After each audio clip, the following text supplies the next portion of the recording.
the first human being who formulated the tactics of subversion was a Chinese philosopher by the name of Sun Tzu. And he said, after long meditation, that to implement state policy in a warlike manner, it's the most counterproductive, barbaric, and inefficient to fight on a battlefield. You know that war is continuation of state policy, right? So if you want successfully to implement your state policy and you start fighting, this is the most idiotic way to do it. The highest art of warfare is not to fight at all, but to subvert anything of value in the country of your enemy, until such time that the perception of reality of your enemy is screwed up to such an extent that he does not perceive you as an enemy, and that your system, your civilization, and your ambitions look to your enemy as an alternative, if not desirable, then at least feasible. Better red than dead. That's the ultimate purpose, the final stage of subversion, after which you can simply take your enemy without a single shot being fired, if the subversion is successful. This is basically what subversion is. What subversion is, basically, it consists of 4 periods, time-wise. If we start from here and go this way, time, right? This is the beginning point. The first stage of subversion is the process which is called, basically, demoralization. It says for itself what it is. It takes from, say, 15 to 20 years to demoralize a society. Why 15 or 20 years? This is the time sufficient to educate one generation of students or children. One generation, one lifetime span of a person, a human being, which is dedicated to study, to shaping up the outlook, ideology, personality. No more no less. Usually it takes from 15 to 20 years. What it includes? It includes influencing, or by various methods, infiltration, propaganda methods, direct contacts, doesn't really matter. I will describe them later. Of various areas where public opinion is formulated or shaped. Religion, educational system, social life, administration, law enforcement system. Sometimes when I describe all the methods, students ask me question, are you sure this is the result of the Soviet influence? Not necessarily. You see, the tactic of subversion, about which I'm talking, is similar to the martial art, the Japanese martial art.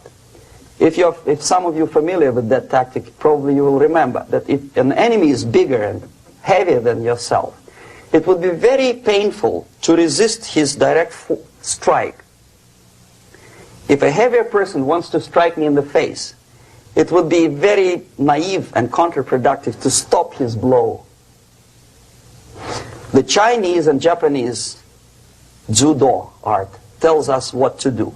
First to avoid the strike, then to grab the fist and continue his movement in the direction where it was before, right? Until the enemy crashes in the wall.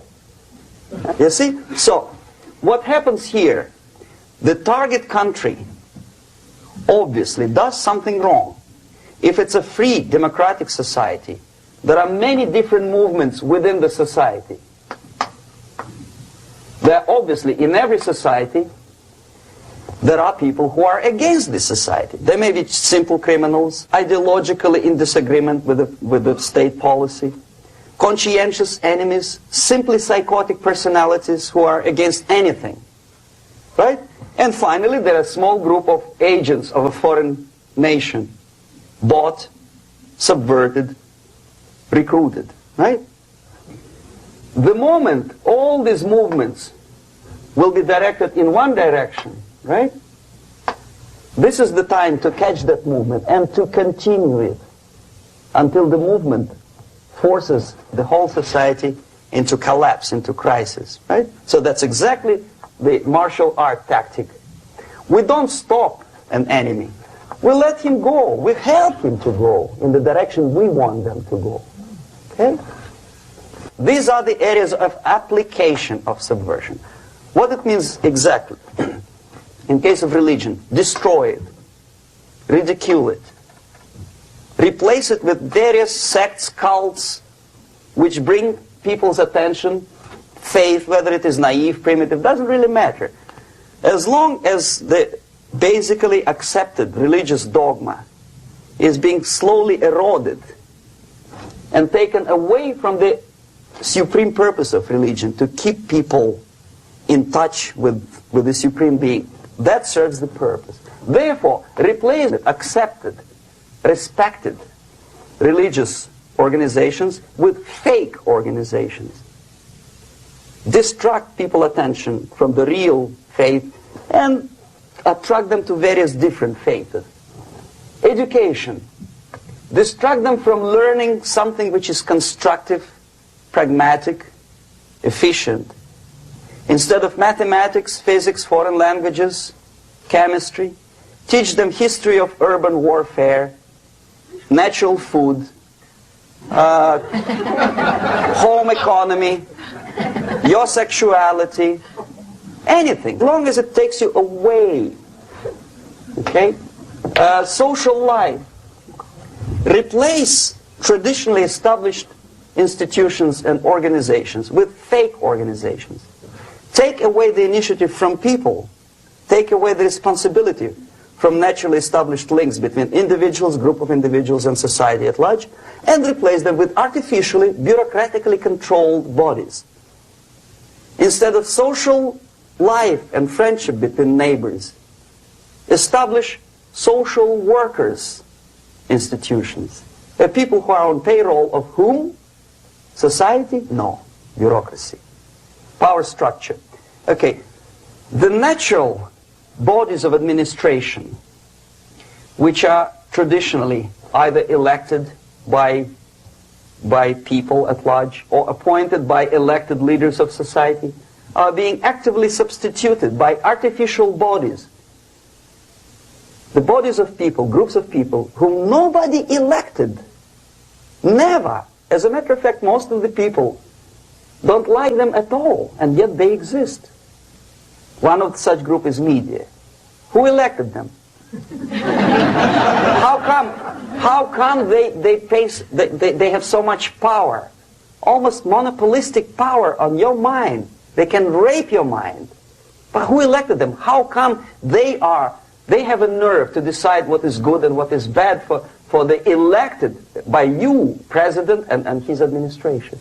Who the hell are they? Power structure slowly is eroded by the bodies and groups of people who do not have neither qualification nor the will of people to keep them in power, and yet they do have power. The next step is destabilization.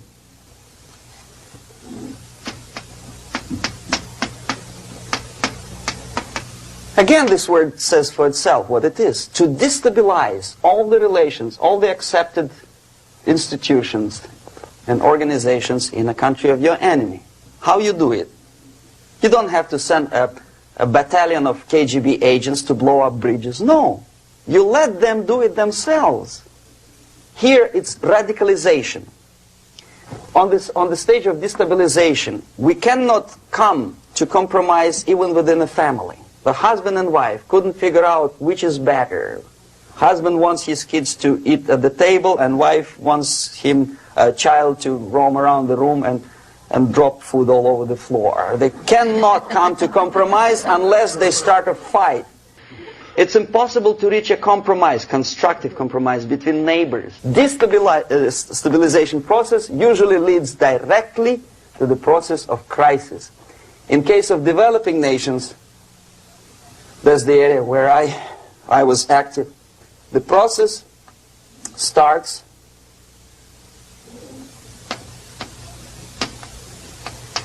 when the legitimate bodies of power, the social structure collapse, it cannot function anymore. So instead, we have artificial's body injected into society, such as non-elected committees. You remember I was talking about them here. Social workers who are not elected by people, media who are self-appointed rulers of your opinion, some strange groups which claim that they know how to lead society forward. They don't usually. All they care is how to collect donations and sell their own concocted ideology, mixture of religion and ideology. Here, we have all this artificial's body claiming power. If the power is denied to them, they take it by force. In case of Iran, for example, all of a sudden we have revolutionary committees. What kind of revolution? There was no revolution yet, and yet they had the committees. They were taking power of judgment. They had the power of execution, they had the power of legislation, and that they had the power of judicial. All of them combined in one person, who is half-baked intellectual, sometimes graduated from Harvard University or Berkeley. He comes back to his country and he thinks that he knows the answer to all the social, economical problems. Okay? Crisis is when society cannot function any more productively. It collapses, obviously. That's the word for crisis. Could be stopped right here, both as an expert and as an impert. And that takes one step, one very important thing to do. You don't have to expel all the KGB agents from Washington, D.C. The most difficult and at the same time the simplest answer to the subversion is to start it here and even before. By bringing back the society to religion. Something that you cannot touch and eat and put on yourself, but something that rules society and makes it move and preserve it. So the answer to ideological subversion, strangely enough, is very simple.